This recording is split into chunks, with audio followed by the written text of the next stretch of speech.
What's up, guys? This is my UFC 148 prediction video, Silva versus Sonnon. I'm going to run through the Facebook and FX card. The first fight on the Facebook card, we have Rafaelo Oliveira versus, this is quite a hard name to pronounce, Yuzalandi Iquizardio, yeah. I'm going for Oliveira. This is his second stint in the UFC. He's on a 2-fight losing streak at the moment, losing to Eve Edwards and Gleason to bout. I just think he's going to have the more well-rounded skills against this dude. Next fight is John Alessio versus Shane Roller. I'm going for John Alessio because I think he's a veteran. Plus, Shane Roller's on a 3-fight losing streak in the UFC. So I think this is definitely loser goes home, because John Alessio came in as because someone was injured. I think I can't remember. He fought Mark Bocek because Matt Wyman was injured, so he came in. So and he lost the unanimous decision. But I think he might be able to get his first UFC win. Konstantinos Philippou versus Ricky Faguda. I'm going for Philippou. He's 3-1 at the moment in the UFC, on a 3-fight winning streak, beating Court McGee, Jorge Rivera. Ricky Faguda lost that fight to Nick Ring, which was, most people think that Nick Ring shouldn't have won that, and they actually gave Ricky Faguda his win bonus. They really thought he wouldn't have won it that much, and then beat Steve Cantwell, but that doesn't really say anything because he was on a 5-fight losing streak at the moment. But yeah, I'll pick Konstantinos Philippou. Next fight, Melvin Gallard versus Fabricio Comos. Now, Melvin Gallard had a real good win streak. He was on a 5-fight winning streak, beating Honey Torres, Evan Dunham, Shane Roller, Jeremy Stevens, and his last 2 fights combined are 3 minutes, not even 3 minutes, they're 2 minutes and 51 seconds, and both losses by rear naked choke, both in the first round, obviously, to Joe Lozon and Jim Miller. I don't know what's going to happen here, because Comos is actually pretty decent. He's on a 3-fight winning streak. He beat Efrain Escudero and a few other no-name guys back in Brazil. But I don't know, I think this dude's going to fucking submit him. I really do. Just purely the form that he's been on recently. Melvin Gallard, I think he could come out with something to prove. My final pick is Melvin Gallard. I'm gonna reverse that on the spot. I think he's going to come up with something to prove, because I think if he loses 3, he might even get cut. If he loses 3 on the bounce. Next fight is Gleason to bout versus the Russian 17-0. Now I'm trying to figure out how to pronounce this. I believe it's Kalib Nurmagomedov, or Magadov, yeah. He's very young, he's only 23. Last year went 2, 4, 6, went 7-0. He went 1-0 so far this year. Beat Kamal Shalarus in his UFC debut in the third round, rear naked choke. Like I said, he's 17-0. Looks like a very decent prospect. Decent to bout. He's kind of found a bit of form recently. He's on a 3-fight winning streak, beating Kurt Pellegrino, Rafael Oliveira, and Rafael dos Anjos, but 2 of those are by split decision. This guy, Khalib, he's got skills everywhere. I mean, he's won 7 fights by submission, 6 by knockout, 4 by decision. So, you know, it's nearly 50-50 on the submissions and knockouts. You know, I've seen a few of his fights that he had in in a promotion called Pro FC, which is a Russian promotion. and he's got some real slick submissions. And most of the times when he wins, it's always nearly in the first round. So I really rate this guy. I think he's going to win. I give him the nod. Now we're going on to the main card. There's actually 6 fights on the main card. First fight is Ivan Menjivar versus Mike Easton. Ivan Menjivar at the moment on a 3-fight win streak, beating Charlie Valencia, Nick Pace, and John Albert.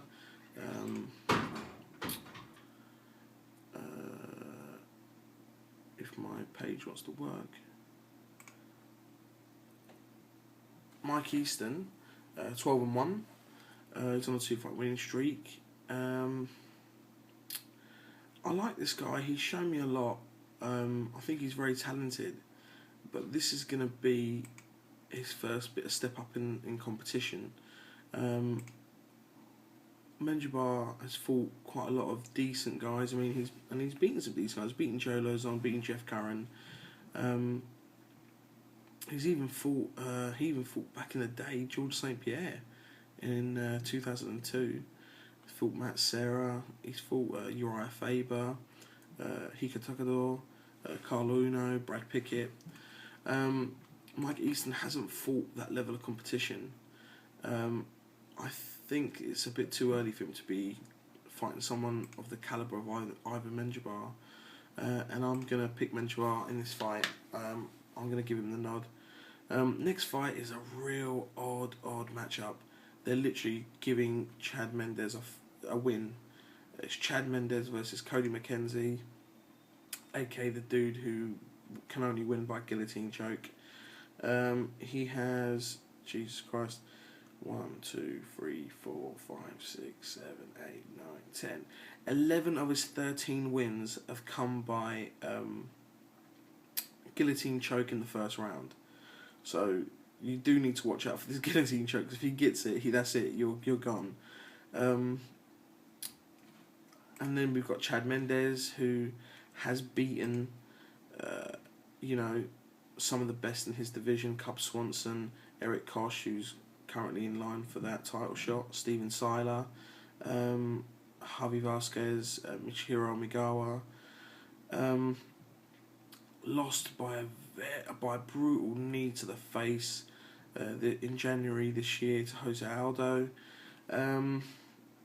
He should run through Cody McKenzie. He should easily get a finish here. If he doesn't, then it just tells you something. But if I'm rooting for Cody McKenzie, I'd love him to choke him the fuck out. I don't know, something about Chad Mendes, I don't know what it is. I just don't really like him that much. But yeah, I'm going to pick Chad Mendes anyway, because I'm not stupid. Next fight, Dong Hyun Kim versus Damien Maia at welterweight. So this is Damien Maia's first stint at welterweight. He hasn't looked himself recently, his last 1, 2, 3, 4, 5, 6, 7 fights have all gone the decision, considering all the ones before. He won 5 straight in the UFC, all by submission. He had 4 submission other nights. I don't know what's happened to this guy. He's now becoming a I'll stand with you fighter, which is pretty stupid, because he's got some of the best jiu-jitsu in MMA. Dong Hyun Kim has 1 loss in the UFC, and that's to Carlos Condit, so it doesn't say, it's not bad. I'm going to give this to Damien Maia. I think he's going to have a successful debut at welterweight. Hopefully he actually takes this one to the ground and doesn't stand with him, because I think if he stands with Dong Hyun Kim, I think he could get knocked the fuck out. But I think Damien Maia's going to take it to the ground. I think he's going to submit. I think he's going to go back to his old ways. Next fight, I'm looking forward to seeing this. Kung Lee versus Patrick Cote. Kung Lee, obviously, we know, lost to Vanderlei Silva last year in November. Very good fight.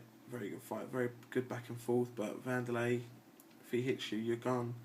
Patrick Cote got cut from the UFC after losing to Anderson Silva. Then he had a lot of time off because of that knee injury. Then lost rear naked choke to Hannah Belcher, and it's unanimous decision to Tom Lawler. He's on a 4-fight winning streak. I'm gonna go for Kung Lee here. I think he's gonna get that UFC win, because because I think he might knock Patrick Cote out. I think that's the way that's going to go down. Next fight, co-main event of the evening, Forrest Griffin versus Tito Ortiz. I'm picking Tito Ortiz. I really think we haven't seen too much from Forrest recently, even though he did beat Tito 2 years ago and he beat Rich Franklin last year, but lost to Mauricio Shogun Rua, who ran through him pretty easily. I just think Tito's going to take this. It's probably going to be another split decision or unanimous decision. I don't think anyone's going to be finished in this fight. Now, the main event of the evening, Anderson Silva versus Chael Sonnen. Straight away, I'm going to say I'm picking Chael Sonnen. I think Anderson's going to go into this fight with too much anger, too much pent-up aggression. Chael's talked a lot of shit. He's talked a lot of shit for like a year and a half now. Since the loss, that's all he's been talking about. Going to press conferences with a fake belt. It's not his. Dude's unreal. Anderson Silva, we've never seen him like this. Never seen him say, I'm going to break every tooth in this guy's mouth. I'm going to break his face. I'm going to do this. I'm going to do that. And Chael Sonnen's, being Chael Sonnen's being himself. I see a mirror image of what's going to happen in this fight to what happened in the first fight. You can't count Anderson out because I think Anderson could end it within a second. He could hit him with a punch, bang, and get ground and pound him out, or hit a submission when he's on the ground. But I really think Chael is going to have so much motivation to, he was 2 minutes away from that ultimate dream of winning the UFC title, and he was denied that. So I really think Chael's going to take this. I think it will go to the unanimous decision if Chael wins. If Anderson were to win, I think he's either going to really bull rush him in the first round and really make a statement, or it's going to be later on in like the fourth round or maybe even the fifth again. But I personally picked Chael Sonnen to win this by unanimous decision. For sure I'll do a recap on this. We've got a few more UFCs coming up nice now, which is good. I'm looking forward to the Nottingham card. I'm not going to that purely because UFC give us English people over here a decent headline fight, not Stefan Struve versus Stipe Miocic. Give us something. Anyway, that's it for me, guys. Enjoy the fights.